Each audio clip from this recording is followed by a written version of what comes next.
Have you noticed all the games on the last match day are all played at the same time? Why? Is it because of suspense? Actually, no.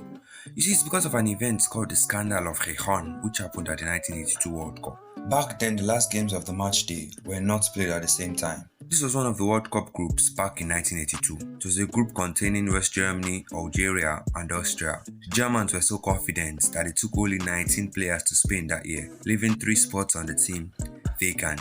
When it was time to play Algeria, one player boasted that would dedicate the 7th goal to his wife and the 8th goal to his dog. This was trash talk at its best, and Germany were one of the favourites to win the World Cup, playing against an Algerian team that had just qualified for its first ever World Cup. They were just seen as the bigger team, flexing their muscle.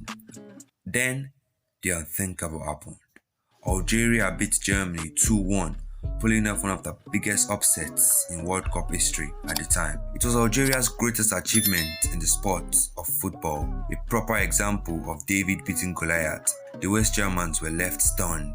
Note that back then, a win only gave 2 points and not 3. The Germans soon enough picked themselves up and beat Chile 4-1 in their second group stage match. But the Algerians' luck didn't save them, as they lost their next game to Austria 2-1. They bounced back against Chile, winning the game 3-2. They were a pretty good team, and winning 2 games and losing 1 was supposedly enough for them to qualify.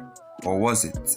Algeria had just played their last game, and the fate of the group was now left to the match between West Germany and Austria. The Algerians didn't know what was coming, as they were pretty confident they would qualify. Germany were sitting on 3rd, and they still had to face front-runners Austria, and they knew they only had to beat Austria by 1 or 2 goals for both Germany and Austria to qualify. By default, Algeria would get eliminated, but if Germany beat Austria by 4 or more goals, then Germany and Algeria would qualify and Austria would get eliminated. Germany and Austria both knew this, and the Austrians didn't want to risk it as they knew Germany were the better team. So then, before the last game, Austria and Germany agreed for Germany to win the game 1-0. The fans didn't know about this agreement before the match. In fact, nobody knew. We all thought we were about to witness a classic match. And 11 minutes into the game, the Germans scored their first goal. This was followed by consistent pressure from the Germans. And then what we witnessed next was one of the most disgraceful displays in football history. It was like a group of young boys playing carefully, passing and passing and passing, lots of passes. Nothing happened. Both teams made sure not to turn the ball over, 0 pressure on the ball, just passive passing.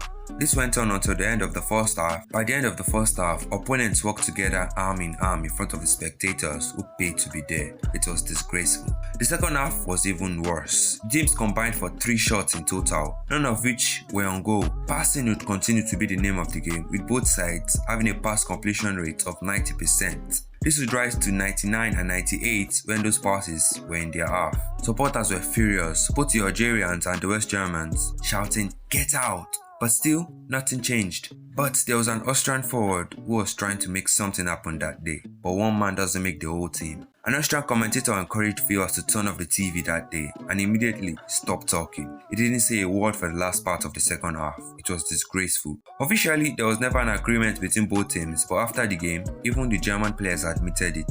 Algeria immediately filed a complaint, arguing that the teams colluded. The whole football world also freaked out, and FIFA looked into it. But after a 3.5-hour meeting, they found no wrongdoing. Well, it may have helped that the vice president of FIFA at the time was also the president of the German Football Association. But who knows? Because of this result, Algeria was out, while both Germany and Austria qualified for the knockout stages. Germany went all the way to the World Cup final and lost 3-1 to Italy. But for Algeria, it would be their most successful appearance, well until 2014 when they lost again to Germany. From the next World Cup on, FIFA started to hold the last match day of each group at the same time. So these scandals cannot happen anymore. All of the final games of any competition are now played at the same time because of the Scandal of Rehan.